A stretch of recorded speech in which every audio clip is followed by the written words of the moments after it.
Chapter 16. Alone. Hal, I shall go it alone tomorrow, play a lone hand. Not that your company is less agreeable to me, but that reliance on myself is more desirable. I have, as you know, a considerable amount of confidence in myself ordinarily, as Cleo Clayton, and my successful debut as Juan Mendez, or Don Juan, if you wish. I think I may call it successful, eh? Has inspired me with further confidence, or rather perhaps a new confidence in a new role. I shall have to be coached, as Doc Withers would say, yet a good deal more by you, unless it becomes irksome and you tire of it. But to a certain extent, I feel I can pull without a coxswain, Hal. And I feel it, well, as though I was out of leading strings, you know. I want to go it alone. Stand on my own bottom, as should every tub. I want to be independent.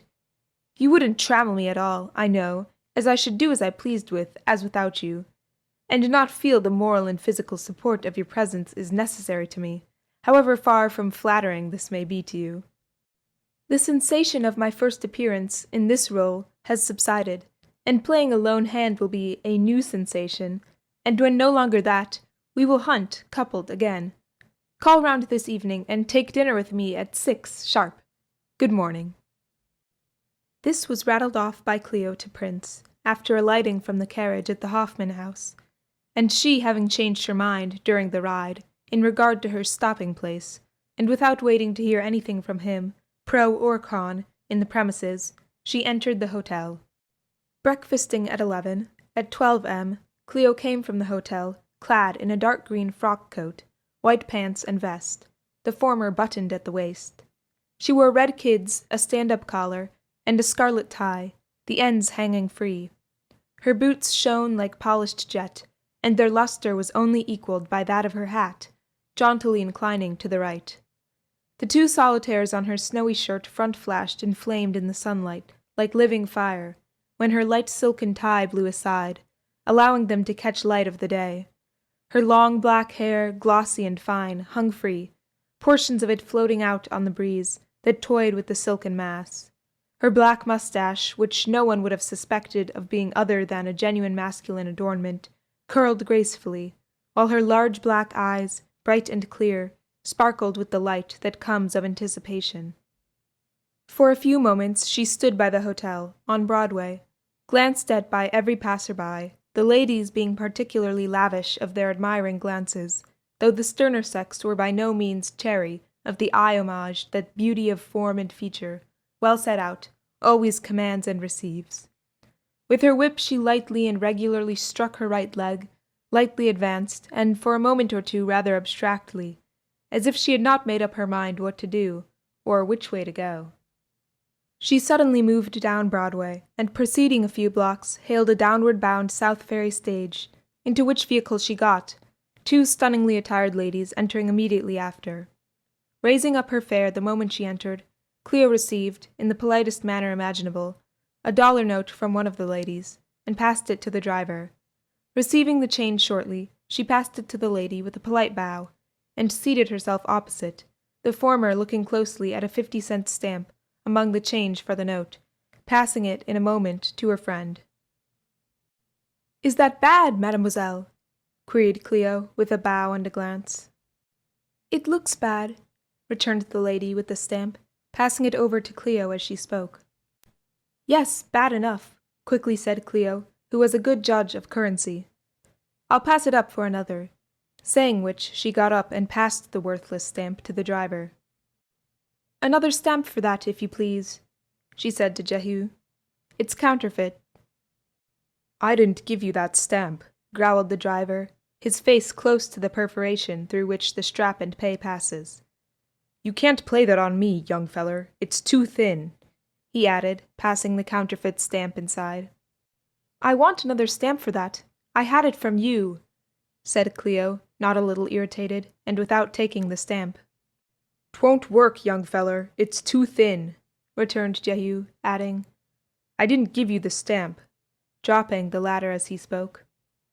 Nothing, if not thoroughly irritated, Cleo picked up the worthless paper, and taking from her pocket a package of stamps, took therefrom one of the same denomination, and passed it to the lady, saying, "I'll keep this, referring to the counterfeit, for the present. The lady objected to taking the good stamp under the circumstances, but Cleo insisted, saying, "I'll hold the bad one till he redeems it, mademoiselle, which he will do, depend." Saying this, she put the stamp in her pocket and sat down. The stage filled up before reaching Union Square, and with the two ladies, who were evidently very much taken with the handsome young fellow, their vis-à-vis, Cleo kept up an animated conversation until they got out near the St. Nicholas, both returning her bow as they reached the walk. Cleo rode to the end of the route. She got out of the stage, and the drive dismounted from his seat. Taking the counterfeit stamp from her pocket, she went up to the ladder, and said, presenting the worthless paper, "I want a good stamp for that. I rode down here to get it." There was determination in her tones and in her looks. "I hope you'll get it. What do you take me for, anyhow?" said and queried the driver in a surly tone. "If I should tell you what I take you for, you might not feel complimented," said Cleo in a somewhat sarcastic way, adding, "I want you to take this stamp, now," spoken in an emphatic manner. "If I do, I'm damned," growled the driver. "You can't play me for a sucker. I've seen just such swell ducks as you before." "Are you going to take this stamp?" It was asked in the calmest manner by Cleo, who kept down her indignation most wonderfully. "No, I ain't, you fraud!" roared out the driver in a passionate manner. "Take that, and that, and that, then!" cried Cleo, her whip lashing the face and neck of the driver as each that was uttered. His last remark proved the last feather, and broke her back of self-control. Quite a number, driver and others, had gathered about the pair before the overt act of Cleo, and before the third blow was struck, though this followed fast the second and that the first, the number swelled into a crowd. So quickly were the 3 blows delivered, that it was not until he felt the sting of the third that the driver made any show of resistance, when he sprung for and struck out at his castigator. Quick as a cat she sprung aside and eluded the blow, the crowd yielding room, and before the now infuriated driver, baffled in his purpose, fairly recovered himself, her pliant weapon played rapidly about his head and shoulders, and the rain of blows, if not dangerous, was, at least severe. So severe, in fact, were the sharp cuts, and so fast they fell about the face and neck of the driver, that he was fain to protect them with his hands, and the crowd, for the most part, sided with the layer on of the lashes, which, considering its character composed, as it was, principally of truckmen, stage drivers, longshoremen, laborers, and loafers, was somewhat strange, as one would suppose their sympathy would have led them to side with the other. And the rain of stinging cuts continued. As fast as Cleo could raise and let fall her arm, came the lashes, until the driver, making no effort to close with the lasher, roared out, "Hold up! For sake, hold up!" at which cry the spectators jeered and hooted. Cleo ceased the castigation immediately. "Will you take back that stamp?" she queried in a tone that argued a brief armistice if the query was not affirmatively answered. "Yes, God damn it, let's have it!" cried the driver sullenly, uncovering his face. Cleo passed over the stamp. "Here, move on!"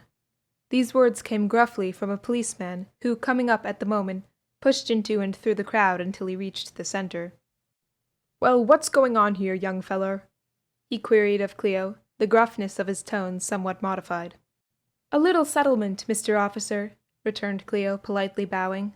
"This man owed me a trifle. The settlement is effected," she said, as the driver passed over a 50-cent stamp of legitimate manufacture. "Well, now, get out of this. Come now, move on," spoke the officer gruffly again, and authoritatively to the crowd, accompanying his words with a physical demonstration, the concourse breaking up as a body, a portion adjourning to the gin palaces in the neighborhood, and a portion going into committees of 2s and 3s, and still clinging around the scene of the castigation, each member discussing the affair after his own understanding. "Not quick enough, sonny. Your hand has forgot its cunning, or it never possessed a sufficiency for this business."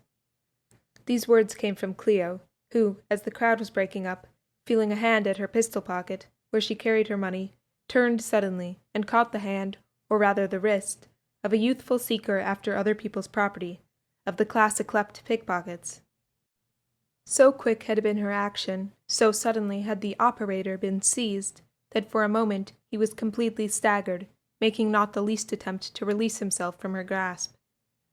He was a really good-looking young fellow, not over 18 years of age, and Cleo looked at him for an instant as she tightly held his wrist, with more of a pity than a satisfaction at having caught him, and then said in a low tone, not one about who saw the tableau, knowing anything of the circumstances, "Go add sin no more. This is mean business." Dropping his hand as she spoke, she turned and proceeded leisurely along the walk towards the South Ferry, lightly whipping her right leg as it advanced, and humming a rollicking air as she stepped off. "Bully for you, young feller," said one of the 3 stage drivers whom she approached, and who were standing near the spot where one of their confreres had been castigated by her. "You just laced Blouser Bill in good shape, you did," the driver continued, "and we was damned glad to see you do it, we was. Warn't we, Jake?" The fellow driver, appealed to, replied, "We was, you bet, young feller. He's a regular fraud, and 'tain't the fust queer he's shoved when he let you in on that stamp." Cleo stopped, and knowing the driver's meaning, said with a laugh, "Oh, perhaps he made a mistake, and though I was trying to—" "Don't you swaller that, young feller," said the first speaker, breaking in and placing the end of his thumb on the end of his nose, fingering an imaginary flute with his digits, with a winking accompaniment of his right eye. "Not much he didn't make a mistake," said another of the trio, "but come, young feller, and take something. You just warmed the Blouser good, and I'll stand treat. Come." Cleo, in for anything that might turn up, if not waiting, like Micawber, said, "Come and take a drink with me, gentlemen. Where will you go?" "No, young feller, it's my treat," said the other. "Come in here," he added, pointing to the bar-room of the Eastern Hotel, stepping off as he spoke towards it, the others, with Cleo, following after. It was quite a pretentious drinking saloon they entered, with patrons in plenty of the rough and ready kind, ready to "take something" at a moment's warning, with a sprinkling of the smoother sort, just as ready to imbibe as the others. The party drank, Cleo taking lemonade. Calling for cigars, she passed them round, and paying for the same, took out a cigarette. The drivers, obliged to leave, did so, declining to partake of wine proposed by Cleo, not from any constitutional objection to the vinous beverage, probably, though, they might have considered it rather a high-toned drink, but from want of time. Cleo lighted her cigarette, called for a small bottle of wine, drank 1 glass, and, paying for the bottle, was about to depart, when she felt her arm pulled gently by someone behind her. Turning, she saw the young fellow whom she had caught in the unsuccessful attempt made by him on her pocket. She was somewhat surprised, as her face indicated, and he, detecting it, said in a low tone, "You didn't expect to see me again so soon. Well now, look here, I'm going to give up that business, and just for what you did and said. You might have given me away, and you didn't. You said it was a mean business, and I'm damned if it ain't now. I never was caught before, but I ain't been at it long, and I never was arrested, and I don't mean to be now. Just because you didn't give me up to that cop, I'm going to drop it, damned if I don't now. I've got a trade, and I'm going to work at it, and I'm ever so much obliged to you for not giving me away. I'm honest about this now, right on the dead square. No more dummies, supers, or sparklers on that lay. Give me your hand. I'll swear I'll never try it again. Will you do it?" The young fellow paused and held out his hand. Cleo did not hesitate an instant, but extended hers. She had watched his countenance narrowly while he spoke, and if not fully believing him sincere, more than half believed, and hoped the rest. He shook her hand heartily, swearing he would lead an honest life from that time forth, his eyes becoming not a little humid as he spoke. "If you are sincere, my friend," said Cleo sympathetically, "this unsuccessful attempt of yours will prove to have been the greatest success possible for you, and I am heartily glad I was quick enough to detect you, and I thank God that, if you were bungling, you were caught by me. Here," she said, disengaging her hand and taking forth her gold card-case. "Here, take this card." It bore the inscription, Juan Mendez, Hoffman House. "And call on me 4 weeks from today in the evening, by 8 o'clock, say. I shall want to know how you get along."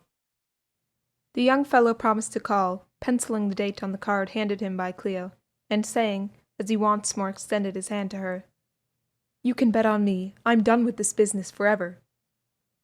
Shaking her hand in both of his face showing honest resolve and hearty thankfulness, The young fellow departed. Chapter 17. L'Amour. I wonder if he will give up this business and bend himself to honest pursuits. Isn't there an old saying that once a thief, always a thief? Can he reform? I hope so. He looked and talked as sincere as the other man. I wonder if he will hold out. He has thus far, and Sue says she is happy, the happiest of happy. Singular if I should be the means of reforming two of the sterner sex. If so, the fact ought to prove a blanket big enough to cover the sin, great as it is, of the most flagrant masculine masquerade, for had I not assumed this role, I should have known nothing, probably, of Sue's troubles. She would have destroyed herself before informing me, and should not have caught this young fellow flagranti delicto. Why, Madame Grundy even ought to condone, partially at least, this most heinous offense of mine against propriety, society, and feminine circumspection. I hope she will, I am sure. With a laugh, Cleo, as she proceeded leisurely and aimlessly up Broadway, after leaving the saloon on Whitehall Street, ended her reflections and conclusions. In the quarter she was then in, though not seen by as many eyes as would have glanced at her from above Wall Street, yet the eyes that saw looked all the harder at her, partly because the bustle and throng were not so great, and because the got-up regardless of the genus homo seldom sauntered in that neighborhood. Such expressions and comments as these were freely uttered as she swung carelessly, yet gracefully along the walk. "By Jove, Ned, but he's a heavy swell. He's a stunner, ain't he? Woo! Jake, ain't that a gallus duck? I'd like those diamonds of his, Tom. I wonder who his tailor is. That coat's a beauty. He just swings himself, don't he? He's got the smallest feet I ever saw on a man. That's one of them Fifth Avenue ducks, Pete. Look at him. Say, ain't that a gay rooster, Mose? Crikey!" Some of these Cleo might have heard, and had she heard the whole, they would only have amused and not irritated her. She had proceeded 4 blocks up Broadway, perhaps, when a handsome young lady, quite tastily, not to say expensively attired, caught her eye as she came towards her. Nearing Cleo, or that perfectly splendid young fellow, as no doubt the young lady said to herself, the latter smiled in a most fascinating way, looking at Cleo most admiringly. Cleo smiled too, but didn't attempt the fascinating, nor look particularly admiringly at the other. She was amused at the other's evident desire for a flirtation, and smiled accordingly. As they passed, the young lady, her admiring gaze still fixed upon Cleo, half nodded, and murmured loud enough for the other to hear, "Splendid." Cleo turned in a moment, and the faces of the two met. The young lady bowed decidedly. The two went on, but in a moment simultaneously turned again, the young lady smiling and nodding. "I might as well have a flirtation," said Cleo to herself, as the other turned her head, and with this she turned carelessly about in the opposite direction, the young lady turning again in a moment, showing signs of evident satisfaction in her face as she saw "Splendid" on her trail. "Yes, I'll have some fun with her," mentally exclaimed Cleo, laughing inwardly quite heartily. "I certainly can't suffer from the flirtation, or the intrigue, if it should amount to that. She can't win my heart, and I can't rob her of chastity, and so where's the harm? I'm in for the fun." At a pace a trifle faster than that of the young lady, Cleo walked, the former looking around after passing 2 or 3 blocks, then proceeding on with the air and carriage of one relieved of all doubt and perfectly at ease. She had thrown the fly, and the fish was hooked surely, so she turned no more. At Pearl and Whitehall Streets, Cleo came up with her, taking the outside of the walk on her right. Just before the two were fairly abreast, and before the young lady could have seen Cleo, the former turned, and from her face, all smiles and eyes all light, it was plain she knew who was about to step alongside. Without waiting for the nice young man to make the first advances in conversation, she said in the sweetest of voices, and with a smile the most charming, "Ah, good morning, sir." "Good morning, mademoiselle, if it is not too late," responded Cleo in a pleasant way, and one indicative, seemingly, of pleasure at the meeting, raising her hat as she spoke, and bending gracefully. "Oh, no, it's not too late. That's always morning with me," said the other, laughing gaily. I hope it always will be, mademoiselle, returned Cleo gallantly, the sense of her remark having no analogy with that of the other, who took the meaning at once, and laughingly said, I shall have to die young, then, if I would escape the evening of life. And the good, 'tis said, die young, responded Cleo quickly and flatteringly. The compliment you would convey is unmerited, I fear, in my case, said the young lady laughingly. And, to tell the truth, I have no particular desire to merit it. I prefer being a little wicked. Just a little, you know, rather than die quite so young. She laughed, and cast a sidelong look at Cleo at these words, the latter saying, I suppose that feeling accounts for much of the wickedness in this world. Adding the next instant, now we can get across.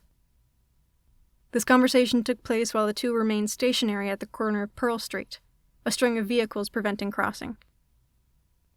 On the other side of the street, the young lady said, I was going over to Brooklyn today, but I declare the weather is so lovely, it occurred to me that a trip to Staten Island, Clifton Park, would be splendid. The sail to the landing would be lovely, and there is a nice park, garden, or whatever they call it there, where people can enjoy themselves, free from the dust, the noise, and the turmoil of the city. It's delightful there. I would like to go down there myself with company, said Cleo in an insinuating tone, and with a charming smile as she looked at her companion. If that is what you want, it's at hand. Unless you want better, choose to pick it, said the young lady, with as ravishing a smile as she was capable of summoning to her lips, and which was by no means a failure in that line.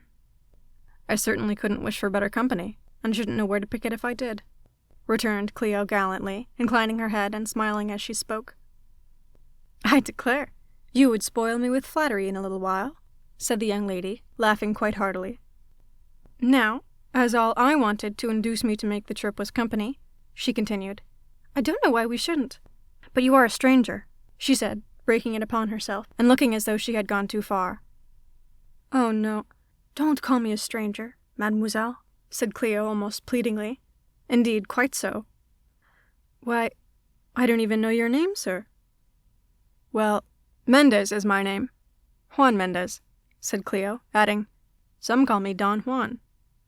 Oh, mercy! Exclaimed the young lady, with a sudden and as expressive a shriek as ever charming woman affected, going on to say immediately after, I hope you are not so naughty a man as Byron's Don Juan. Dear me, I hope not. These words were spoken in a tone of sincerity, but if ever words were belied by looks, her words were, by the glances she cast at Cleo. Oh no, not like Byron's Don Juan. The name was given to me in contradistinction, said Cleo in a deprecating tone. I am so glad, exclaimed the young lady with another glance at her companion, which again belied her words, and plainly said, I don't believe you, and don't wish to. She then said, My name is Lord. Minnie Lord. Call me Minnie. Without another word concerning Staten Island, the two proceeded towards the ferry, conversing on this and that thing, and went aboard the boat as though the trip was a matter of previous arrangement, and understood.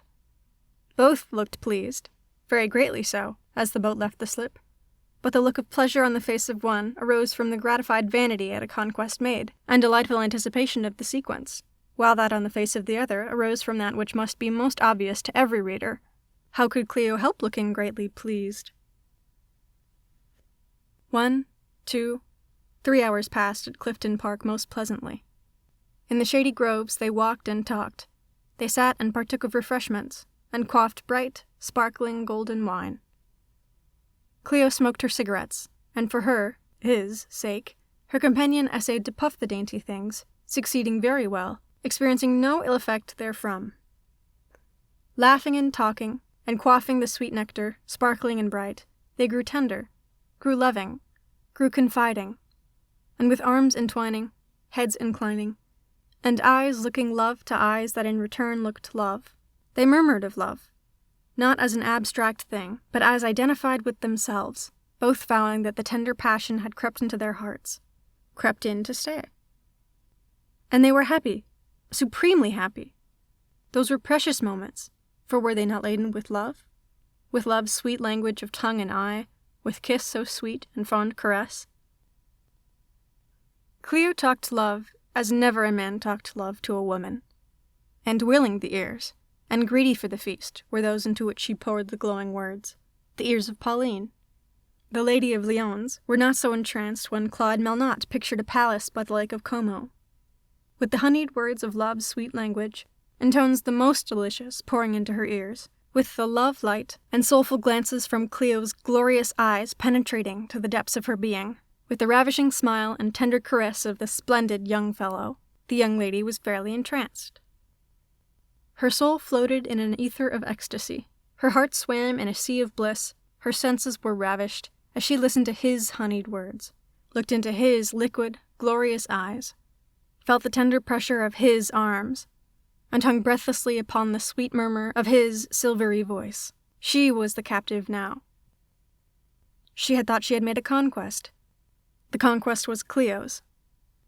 The young lady's heart was gone.